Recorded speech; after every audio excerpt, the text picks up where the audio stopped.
Arjun, one should know what is karma, what is vikarma, and what is akarma. So how can Vasudhaiva Kutumbakam can shape inclusivity and the value-based work culture? If I can influence self for right, I can influence others also.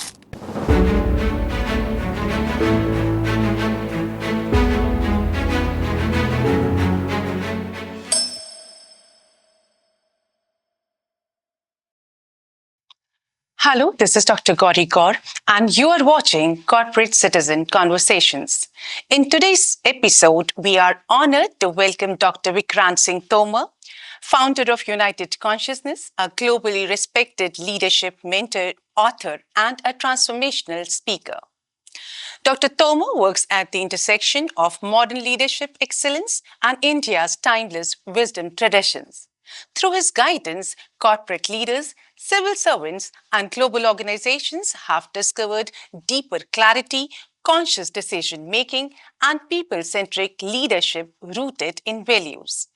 Today, he joins us to share powerful insights on conscious leadership, Indian knowledge systems, mentoring culture, emotional intelligence, and how professionals can lead with purpose in a fast changing world. So let us begin this meaningful conversation. Welcome, Dr. Tomar. Sir, with the profile which we have just discussed, I think we should start with consciousness. That is highly important. So what does conscious leadership mean to you, and especially in today's corporate world? When we talk about conscious leadership, any format of leadership begins with self. If I can influence self for right, I can influence others also. So, one liner or one word definition of leadership is influence. But influencing whom? So, first influencing self and then influencing others. So, leader is one who walks his talk. So, when we say conscious leader, one who can first consciously lead self and then can lead others also. Here, when we say conscious, initially is a one who consciously leads self, but later when he becomes a master in leading, then everything happens unconsciously. The way he conducts himself is called leadership. Wonderful, sir. So, if we then move towards the very popular philosophy of Vasudhaiva Kutumbakam. So, how can Vasudhaiva Kutumbakam can shape inclusivity and the value-based work culture? So when we say Vasudha eva Kutumbakam, this whole Vasudha, this whole flora fauna, this whole animal human kingdom, it doesn't say that only human beings are a Kutumba. It said all beings, every living, throbbing being is a family because we affect each other, we influence each other. This whole biosphere. So when you say Vasudhaiva Kutumbakam, how does it talk about inclusivity? Look, Indian philosophy of Advaita reflects in this world called Vasudhaiva Kutumbakam. Advaita means there are not two. Okay. We are one. And that's why you see in India, we do not have foreign ministry because there is nobody as foreign for us. Okay. It is only Ministry of External Affairs. When Raman Maharshi was asked, how should we behave with others? Maharshi replied, there are no others. We are one. And with this thought, when the world walks, then only a permanent solution can happen. And that's why, because look, till I speak the language of superlatives and comparatives, there will not be any peace in the world. Like if I say India is great, this is perfect. But the moment I say India is greater, how can I sit with an Italian? Okay. The moment I say India is greatest, how can I sit with any person of another nationality? We all should respect our nation, our culture, but at the same time, we should not speak language of superlatives or comparatives. That is inclusion. So you mean to say there is no relative degree there? It is, in true sense, we need to see absolutely. And imagine the level of inclusion. It's not only gender biases. We are saying all beings are one. Yeah. Fine. In Bhagavad Gita, Krishna says, I am in Sarva Bhutanam, not Sarva Manushyanam, not Sarva Bhartiyanam, ना मैं केवल mail में हूं, I am Sarva Bhutanam. If corporates will pick up this philosophy, understand this, then all are one. And as a father leads, the leader should lead. All kids are equal.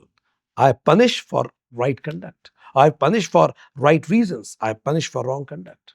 So one of your popular book, Rule the World as Krishna Did, out of which if I ask you a question through Indology, or I can say Indian knowledge system, how can Indian knowledge system enhance the corporate decision making? And typically I'm talking about the leadership. Look, world's oldest civilization has encountered this question thousands of years back, what is right? Exactly. When you say decision making, decision has to be right. And that's why we call ethical decision making. Decision making is the heart of leadership. So leader has to be ethically correct, morally correct, and should be a good character. Three words are important. When you say ethically correct, it is called samanya dharma in the Indology. Okay. When it is called he should be morally correct, it is called vishishta dharma. And third, he should be good for character. It should be called guna dharma. What is samanya dharma? It means something which is applicable for all at all the places at all the times. It's called samanya dharma. It means certain basic principles, certain basic human values that are applicable for all. Even if you are my subordinate, but individual's dignity has to be protected. It is a constitutional right, it is human right, justice, truth, uh, being together, love, respect. These are basic values. This is called samanya dharma. They cannot be compromised in any corporate. If you are not performing, still I have to assure that I should protect your dignity. I should talk to you nicely. This is samanya dharma, which in any corporate or any place has to be upheld. Second is called vishishta dharma in decision making. Vishishta dharma means those things, till I'm in that role, there are certain liabilities on me. Till I work for this corporate, the SOPs of this corporate will work on me. The moment I resign, they won't work. So I should be honest towards the SOPs of the company. I should be honest towards the humanity. And the third is guna dharma. I should do something. Third is, as I say, character. It means I should I should walk in the path which is in line with my true nature. Fine. Fine. So, like this. Getting totally, and you highlighted dharma here. If you talk about today's contemporary professionals or maybe the work culture, let us also discuss about karma. So, what is the relevance of karma yoga or karma for professionals facing daily pressures? Karma literally means two things. Every action we do and the result of that action is also called karma. Now, let me define what is action. Action means four things. Every thought, every feeling, every word, every deed is an action. So, even if you're thinking something, karma is taking place. And now, to deal with this today's world pressure, Bhagavad Gita talks about, Krishna says, Arjun, one should know what is karma, what is vikarma, and what is akarma. Okay. What is karma means there are certain things which are in the periphery of your controllables. That is karma, doables. Second is vikarma, certain things which are prohibited. You cannot control certain things. Fine. So those are called vikarma. And third is called akarma, acting only as an instrument in the hands of higher. So now, how to deal with stress in this? One, change the changeable. Okay. That is karma. Two, accept everything that is not changeable. Accept it if you can't change it. And remove yourself from whatever is not acceptable. That clarity in mind is needed. So when people try to work on vikarmas, try to control things which are not controllable, not appropriate for you to act upon, you suffer. Exactly. When people don't act upon things which can be controlled, you suffer. And the most thing, we suffer because of our ego too. Why we suffer because of ego? A karma says you are a big nobody act just like as an instrument, like a collector of a district acts only as an instrument in the hands of the Constitution of India. I am nobody. My duty is to act as an instrument in the hands of Constitution of India. Whatever law says, I will do it. Impersonalization. That is called akarma. No egos. I am not doing anything, performing my duties as per the SOPs, period. Wonderful, sir. So, in general, if I ask you about the holistic experience in any organization, connecting their dharma and karma, how will this impact the Indology, if you see with the contemporary work culture? How will this impact the overall experience in the today's corporate? So today's corporate, for holistic experience, where dharma, karma, all should come together, they should follow Taittiriya Upanishad. Okay. Taittiriya Upanishad talks about 5 shilth of our personality. First is Annamaya Kosha. We should be physically fit. We are food modified. So this body has to be fit. Otherwise, the millions and billions you make is of nothing use. Whole your productivity will go down if you're not physically fit. The first thing corporate should uphold is every employee should be physically fit. Annamaya kosha. Eat good food. Fine. Healthy, hygienic. Yes, sir. Second is pranamaya kosha. You should be agile. What you eat, if you eat, affects your agility. If you eat appropriate, you'll be energetic. You will be go-getter. That energy, pranamaya kosha. Every employee should be go-getter, agile, no dullness. It is directly connected with food and the vibration, the environment you create. Third is called manomaya kosha, emotional intelligence. What you eat and how agile you are directly impacts your emotions. Fine. So you should be emotionally balanced before saying something. You should be very appropriately say. Don't be reactive. Otherwise, you'll spoil the environment and ripple effect will impact others. Fourth is Vijnanamaya Kosha, Vijnanamaya Kosha. You should be intellectually sharp. An environment where you should learn quickly. Learning environment that will keep employee engagement will be high. And the last and the most important is Anandamaya Kosha. Every corporate should ask, are my employees happy? If not, what the use is there? Earning money for 10 hours so that we spend for 2 days in a week? Useless. So we should be working with happiness rather than working for happiness. All these 5 integrated together. Certain things which are actually not in the hand of the employees or maybe the professionals. So I think when you are here, and I'm not talking about EI, so I should raise the question so that the viewers can understand about the emotional intelligence from the Indology perspectives, that how those kind of principles can be utilized to make them, how can they improve over their EQ? There are lots of definition of emotional intelligence given in scripture. Samatvam yoguchyate. Samatvam yoguchyate means in all ups and downs of life, just hold back. Like cloud, all those emotions will come and go. All those reactions, all those words you felt sorry for, they were reactive in nature. Samatvam yoguchyate. Be equipoised. Come in between. When things are good, don't be too much overwhelmed and express yourself. When things are bad, don't be so much dull. Samatvam yoguchyate. Samadho achala buddhihi. Stable intellect. So, in any experience in life, it is very much important that we should be focused.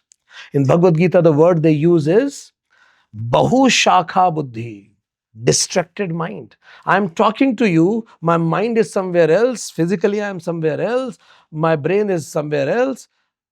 I can't focus on any person. Right. Samadho Achala Buddhi. Bhagavad Gita says, Vyavasaya Atmika Buddhi, absolutely focused mind. It means, as psychology, 1 for 26 bits of my focus, out of which 120 bits I should give it to you. Absolute focus. Look, one thought at a time is called meditation. One person at a time is called relation. One problem at a time is called management. One day at a time is called life. It's all about focus. Oh, wonderful, sir. It's really great to know. When you're talking about EI here, See, there are places where a mentoring part is playing major role because you may not be knowing exactly how to deal with. So, what makes a mentoring culture successful across different sectors? Because you have served into like policymakers, even defense professionals everywhere. So, across different sectors, how it worked? In many of the organizations, I see mentoring is considered as a common sense, which it is not. Yes. What happens is that many of the seniors feel that we have 20 years of experience, so that we can mentor people easily. Look, you have 20 years of experience in leadership. That is fine. Mentoring and leadership are two poles apart things. How? In leadership, generally, leader speaks more and subordinate listens. In mentoring, subordinate speaks and leader listens. Mentor listens. Fine. In leader decides and subordinate follows. In mentoring, subordinate decides, mentor doesn't. So it's 180-degree opposite. So leaders have to be groomed as mentors. Then only mentoring culture will happen. Then what happens is, when you consider mentoring as a common sense, then what happens is, even if you make in an organization, okay, fine, let's implement mentoring. You 10 will be mentors, these 30 will be mentees. What will happen is, these 30s, their reporting bosses will not relieve them to you because he doesn't understand the intricacy and importance of mentoring. So sensitization is needed for seniors. Mentors have to be certified in mentoring. Then only they can be sensitized and the project will be successful. So, here I would ask you that how can leaders apply self management through self evaluation practically? Look, I have authored a book called Self-Management Through Self-Evaluation. This is the world's first book in which there are 33 questionnaires based on ancient Indian wisdom. Every questionnaire is rooted back in some of the scriptures and some of the verses from the scriptures. So that book talks about that various aspects of your personality. Let me give you an example. As a leader, what should be my state of mind? So Patanjali Yoga Sutra says there should be, out of these 5 states of mind, Shipta, Vikshipta, Ekagra, Mood and Niruddha. So as a leader, my state of mind should be either Ekagra or Niruddha. Ekagra means absolute focused. Niruddha means absorbed. Means that level of focus that I forgot even myself in that. If I am at a critical position, I should be able to listen to a person.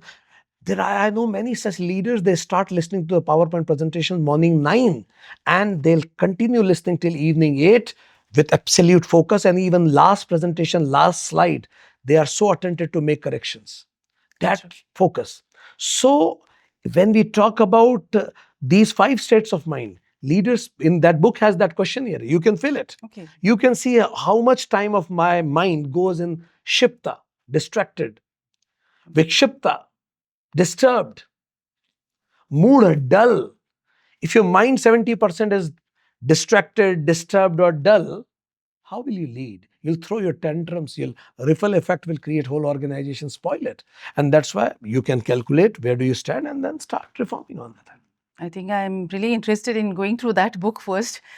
Sir, my question to you is, how do you maintain personal alignment? Because you have lot many responsibilities. So it is a very personal question to you. How do you maintain personal alignment amidst this global responsibilities which you carry, sir? Excellent. Bhagavad Gita tells a shlok, Yukta ahara viharasya, Yukta cheshtasya karmasu, Yukta sapnavabodhasya, Yogo bhavati dukkha. If you want to balance work-life balancing, Yukta ahar. Yukt means balance. Take balanced diet. Yukt vihar. Give equal time, balanced time to your family also. Recreation, family time. Yukta ahara viharasya, yukta chestasya karmashu. And whenever you do your work, give it your 100% also. Yukta sapnava bodhasya, sleep at right time. So here I'm talking about Dr. Vikrant, how he is dealing with So this. that's what I'm coming to this. So generally, if I complete that, Yukta Sapnava Bodhasya, sleep at right time, get up at right time. This is the yoga. So, because I travel a lot, 2-3 things that really has helped me. One, made my family understand the purpose of my travel, because 80% of my travel is not for earning money. It is to making a better world around. So when they connect with the purpose, then they realize that my family member is there to contribute in making a better world, and it's everybody's duty. So that sensitivity helps. Second, whenever I am home, I don't remember in last 2 decades, we haven't gone for any drive when I am at home. Every single day in 2 decades, we always go for a drive, whole family together. We sit back, we talk to each other. Third, when I am home, it's 80-20. 80% they speak, 20% I speak. I listen. That really helps. Fine. And fourth is, all of the family members are now a part of the mission I'm heading. It's called United Consciousness. So we work together. So that is also helping in that. What would you advise to this future managers, like for their professional goals, their future endeavors? Two objectives they should be promoted to. One, Atmano Mokshartham. Second, Jagata Hitayasya. All managers from here should, one, lead themselves for what is right, wherever they work. Atmano Mokshartham means that state of mind that my happiness will not depend on any person, place, and thing, period. Okay. I will be happy. I will be the flag bearer of happiness in the corporates. Second, Jagata Hitayasya. Every day I should count my success in how many people's life I made better. As you have mentioned many terminologies, typically from the Indian knowledge system, or I can say Indology. So which Indian value should every corporate leader embrace and why? I think whole essence of, If a single word is to be used for this, can you have any such thing to share? I think, dharma rakshati rakshitah. If you protect righteousness, righteousness will protect you back. Live dharma. Live whatever is right. And this is what is expected from corporates also. When corporates live, their philosophy is righteousness, honesty, then automatically things will, because dharma will protect them back. It's really wonderful talking to you, Dr. Tomar. For such a thoughtful, grounded, and eye-opening conversation. Your insights on conscious leadership, Indian knowledge systems, mentoring, and self-mastery offer a powerful roadmap for professionals who are navigating today's complex world.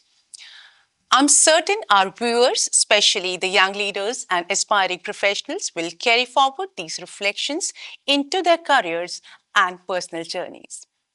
To everyone watching, thank you for joining us on Corporate Citizen Conversations. If you found value in today's discussion, do like, share, and subscribe. And to continue to engage with us, we bring you more conversations that inspire, challenge, and transform. This is Dr. Gauri Gaur signing off. Until next time, stay conscious, stay curious, and keep growing.